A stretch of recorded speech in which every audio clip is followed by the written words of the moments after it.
बिस्मिल्लाहिर्रहमानिर्रहीम अस्सलाम वालेकुम।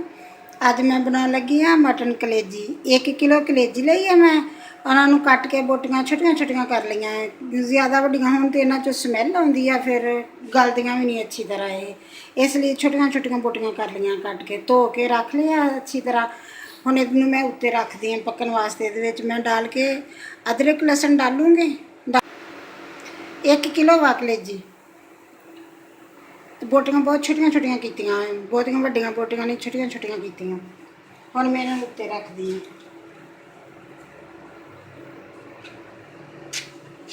अदरक लहसुन का पेस्ट पाऊंगी, विच पानी पा के उत्ते गलन वास्ते रख दूंगी।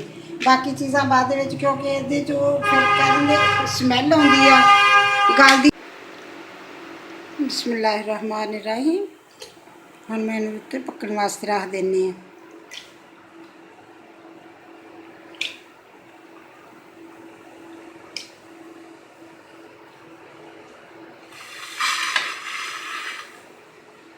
नाल ही इहदे मैं पा दूँगी अदरक लहसुन का पेस्ट पा के 1 कप पानी का डालूँगी। बस एक होर कोई चीज़ नहीं डालूँगी। पानी डाल के इहनूं गलन वास्ते रख दूँगी, क्योंकि ये कहते कि गलदी नहीं, स्मैल आउंदी आ इहदे चों। इहनूं अच्छी तरह इदां ही गलन दूँगी। नमक भी नहीं डालूँगी, नमक मिर्च कोई चीज़ नहीं डालूँगी। गलन तो बाद डालूँगी। फिर मैं करके फिर तुहानूं दिखाउंदी हां। इदा कलेजी बनाओ तो ये माशाल्लाह बहुत अच्छी बनती है, बिल्कुल भी स्मैल नहीं आती असलोई। कदे बना के देखा जी इदा, तो फिर मैनू दसिया जे, बना के मैनू कमेंट जरूर करिया जे, दसिया जे कि किदां दी बनती। बहुत मज़े की बनती है इदा। बिस्मिल्लाहिर्रहमानिर्रहीम। तकरीबन पक्कन लग गई है, थोड़ी गल भी गई है। हुण मैं इहदे विच ना बाकी चीज़ां डाल दिंदी आ। 1.5 चम्मच मैं लिया वा लाल मिर्च का,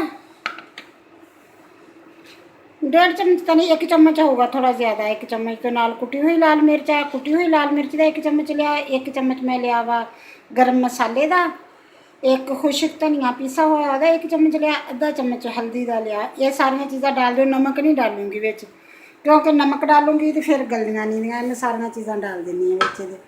ये डाल के उत्ते रख के गल जू। तो हुण इहनूं उत्ते रखू, पकदी रहूगी। आँच थोड़ी हल्की करूँगी इहदे थल्ले। ये गल जूगा ना, अच्छी तरह गल जूगी। फिर थोड़ी जो रह जूगी उदों मैं ये डालूंगी नमक। फिर ये डलूगा 2 चम्मच लैमन जूस दे आने। तो होर ना कोई टमाटर ना कोई प्याज, कोई चीज़ नहीं डालूंगी। देखा जे फिर जो बन जूगी फिर दिखाऊंगी। बहुत माशाल्लाह मज़े की बनती है। फिर तुसी बना के देखा जे। बिस्मिल्लाहिर्रहमानिर्रहीम। हुण तकरीबन गल चली है, मेरा ख्याल है अद्धी तो गल गई, अद्धे ज़्यादा ही तकरीबन गल गई। हुण मैं इहदे च नमक डाल देनी, ताकि इन्हां दे विच नमक मिक्स हो जाए। हुण नमक हार्ड नहीं करूँगा।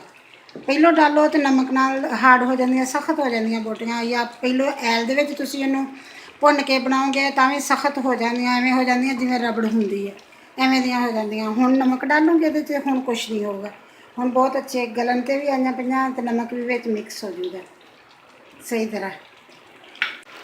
नमक हसबे ज़ायका, जिन्ना मतलब खाने उन्ना ही नमक डालोगे, ज़्यादा नहीं डालोगे। ज़्यादा ना कम, जिन्ना जिन्ना खाओ उन्ना ही डालो। जिन्ना मतलब तुसी खाओगे उन्ना तुसी डालोगे, जिन्ना मैं खाऊँगी उन्ना मैं डाल दी हाँ। हुण मैं थोड़ी देर होर गलन दूँगी। फिर मैं इहदे च ऐल पाऊँगी। अगर तुहाडा दिल करदा है तुसी थोड़ा मसाला बनाउणा चाहुंदे आ ते विच 2 टमाटर कट के पा लो। अगर तुसी उवें ही खाना चाहुंदे कि मसाला ना बने, मसाला वैसे तो इहदा मसाला नहीं बनूगा ना, ये तो ऐसे तरह ही भुनी जाऊगी।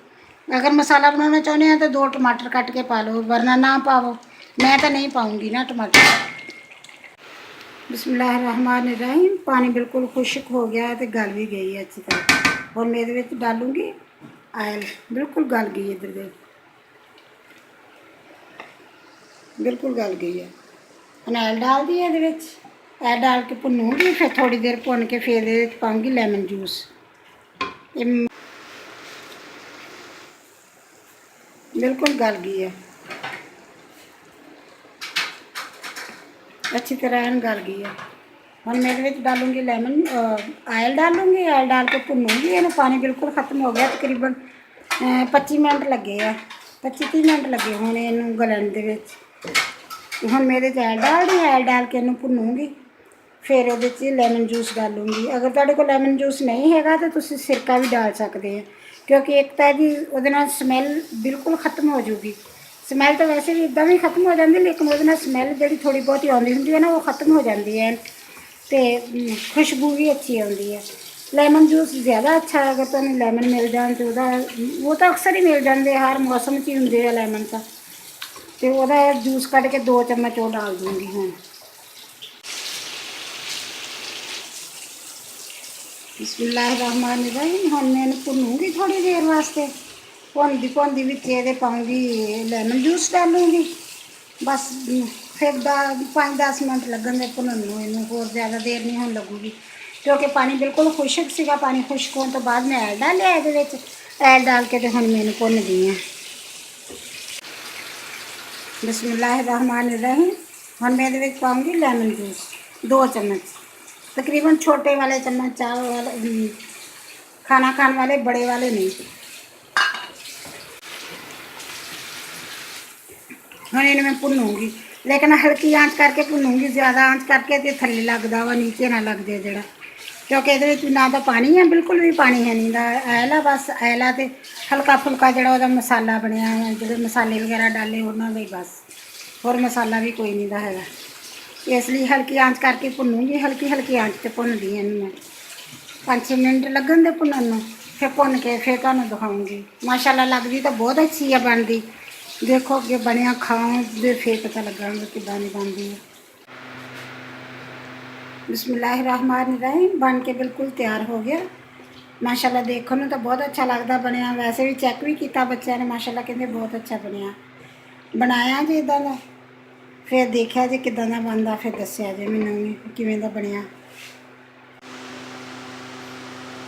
बिस्मिल्लाहिर्रहमानिर्रहीम। अगर मेरी वीडियो पसंद आए तो लाइक करना, शेयर करना, सब्सक्राइब करना। अल्लाह हाफिज़।